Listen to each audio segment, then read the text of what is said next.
সংসদে কাজ করতে চাই।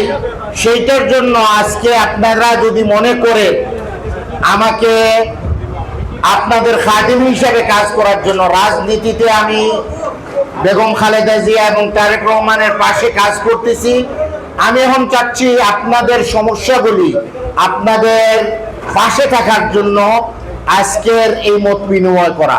আপনাদের সমস্যাগুলি আমার জানা দরকার, আপনারাও আমার সাথে পরিচয় হওয়া দরকার।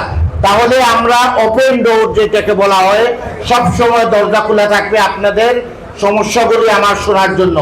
সব সমস্যাগুলি আমি সমাধান করার ক্ষমতা থাকবে না, কিন্তু একটি জিনিস আপনাদেরকে ওয়াদা করতে পারবো, যথাযথ কর্তৃপক্ষের কাছে আমি আপনাদের সমস্যাটাকে তুলে ধরার জন্য এই সক্ষমতা আল্লাহ সুবহানাহু ওয়া তাআলা আমাকে দিয়েছেন।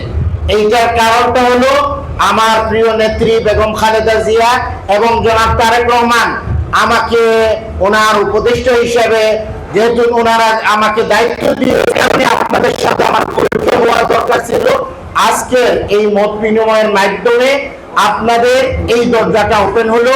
পরবর্তী টাইমে আমি আপনাদের বাড়িতে, রাস্তায় এবং বাজারে আপনাদের সাথে দেখা হবে, কথা হবে, আপনাদের সমস্যাগুলি, এবং আপনারাও আমাকে সমর্থন করলে এলাকায় আমাদের কাজ করার, উন্নয়নের, ডেভেলপমেন্ট কার্যক্রমটা সহজ হবে।